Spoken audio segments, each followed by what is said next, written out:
Friends ఈ రోజు నేను మీకు ఒక సిటీ గురించి చెప్పబోతున్నాను. దాని యొక్క చరిత్ర నేరుగా మన రామాయణంతో ముడిపడి ఉంది. ఆ ప్రదేశంలో స్వయంగా వాల్మీకి రామాయణాన్ని రాశాడు. లవకుశల యొక్క జననం కూడా అక్కడే జరిగింది. ఆ ప్రదేశంలోనే సీతామాత తన తల్లి అయినటువంటి భూదేవి గర్భంలోకి వెళ్ళిపోయింది. అలాగే ఆ ప్రదేశంలోనే బ్రహ్మదేవుడు ఈ సృష్టి యొక్క రచన చేశాడు. ఫ్రెండ్స్, వీడేంటి నోటికి వచ్చినట్టు వాగుతున్నాడు అని అనుకుంటూ ఉన్నారా?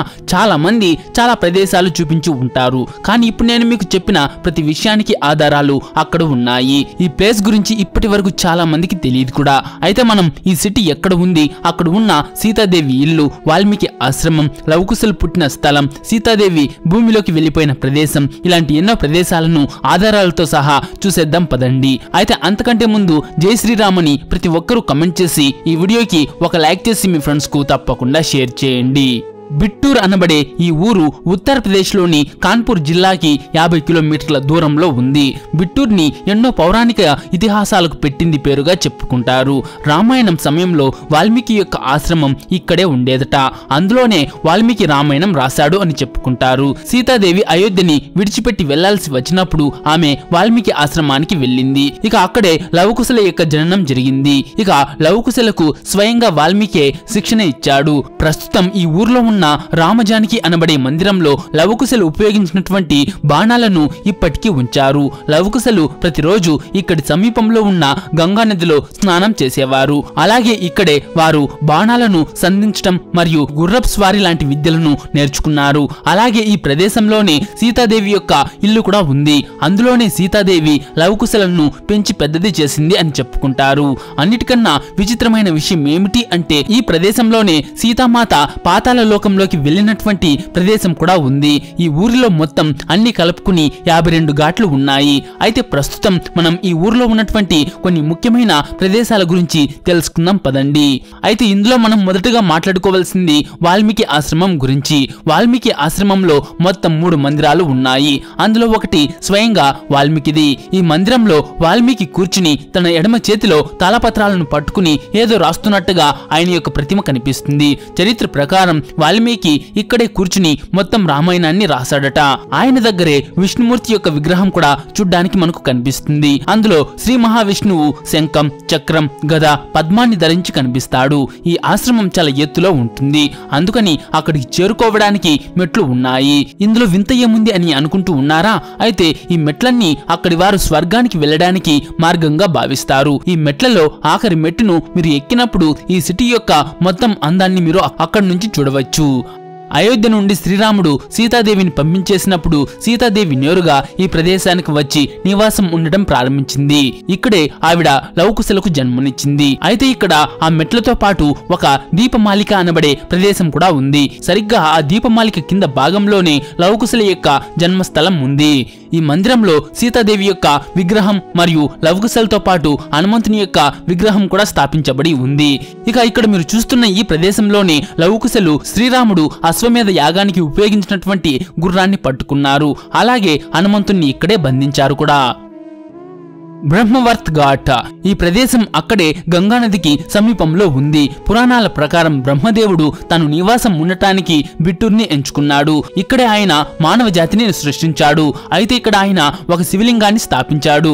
దానిని బ్రహ్మేశ్వర మహాదేవ్ అన్న పేరుతో పిలుస్తారు. బ్రహ్మస్ఫూటి అనే ఈ దేవాలయం ప్రపంచానికే కేంద్ర బిందువు అని చెప్పుకుంటారు.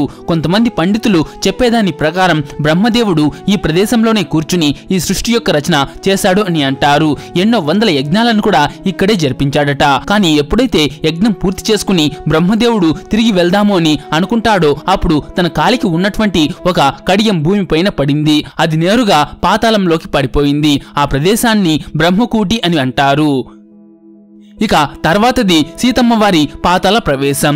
ఈ ప్రదేశంలోనే సీతాదేవి భూగర్భంలోకి వెళ్ళిపోయింది. లవకుశలు హనుమంతుణ్ణి మరియు లక్ష్మణుణ్ణి బంధించినప్పుడు వారిని వెతుకుతూ స్వయంగా శ్రీరాముడు అక్కడికి వస్తారు. శ్రీరాముడు లవకుశలతో యుద్ధం చేస్తున్నప్పుడు ఆయనకి అర్థమవుతుంది లవకుశలు మరెవరో కాదు అతని యొక్క కుమారులే అని. ఇక అదే సమయంలో శ్రీరాముడు సీతాదేవిని కూడా అక్కడ చూస్తాడు. మన ఇతిహాసాల ప్రకారం ఆ సమయంలో శ్రీరాముడు సీతాదేవిని ముట్టుకుందామని ప్రయత్నించినప్పుడు ఆమె తన తల్లి అయినటువంటి భూదేవి గర్భంలోకి వెళ్ళిపోయిందట. అయితే ఆ ప్రదేశం ప్రస్తుతం కూడా అక్కడ ఉంది. దానిని అక్కడ ప్రజలు సీతాకుండ అనే పేరుతో పిలుస్తారు.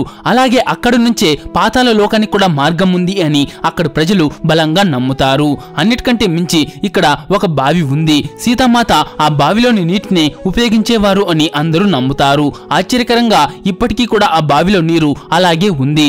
అలాగే లవకుశలు యుద్ధ శిక్షణ తీసుకుంటున్నటువంటి ప్రదేశం కూడా ఇంకా ఇక్కడే మనకు కనబడుతుంది. అయితే మనం అసలు సీతామాత భూగర్భంలోకి ఎందుకు వెళ్ళిపోయింది అన్న విషయం గురించి కూడా ఒకసారి చూద్దాం. వాల్మీకి యొక్క ఆదేశానుసారం లవకుశలు అయోధ్యకు బయలుదేరారు. అయోధ్యలో వారిద్దరూ నాటక రూపంలో అందరికీ రామాయణ కథను చెప్పడం ప్రారంభించారు. అది విన్న శ్రీరాముడు సీతాదేవి గుర్తొచ్చి ఎంతగానో కుమిలిపోయాడు. శ్రీరాముణ్ణి ఆ బాధ నుంచి బయటకు తీసుకురావడానికి అందరూ కలిసి ఒక యాగం చేస్తే బాగుంటుంది అని నిర్ణయించుకుని శ్రీరాముడితో అశ్వమేధ యాగం చేయించారు. ఆ తర్వాత ఆ గుర్రాన్ని మన లవకుశలు బంధిస్తారు.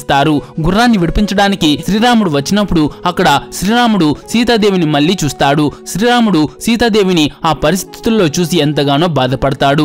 అలాగే లవకుశలు ఇద్దరు కూడా తమ కుమారులని తెలుసుకుని వారిని ఆ పరిస్థితుల్లో వదిలేసినందుకు కృంగిపోతాడు. ఇక శ్రీరాముడిపై ఎలాంటి కలంకం పడకూడదు అని నిర్ణయించుకుని అయోధ్య నుంచి బయటకు వచ్చేసినటువంటి సీతాదేవి శ్రీరాముడిని ఆ పరిస్థితుల్లో చూడలేక లవకుశలు ఇద్దరిని శ్రీరాముడి చేతిలో పెట్టి వీరిద్దరిని అయోధ్యకి తీసుకువెళ్లమని చెప్పి తాను తన తల్లి అయినటువంటి భూదేవిలో కలిసిపోతుంది. అయితే సీతాదేవి భూమిలోకి వెళ్లిన ప్రదేశం ప్రయాగ్రాజ్ దగ్గర ఉన్న బడోహి ప్లేస్ లో ఉన్నటువంటి సీతా సంహిత్ స్థల్ సీతామర్హి అనే ఈ ఆలయం అని కూడా చెప్తారు. అలానే కర్ణాటకలోని అవనిలో సీత లవకుశలకు జన్మనిచ్చింది అని వాల్మీకి ఆశ్రమం కూడా అక్కడే ఉండేదని నమ్ముతారు. అలాగే సీతామాత కూడా అక్కడే భూగర్భంలోకి వెళ్ళిపోయిందని కూడా చెప్తారు.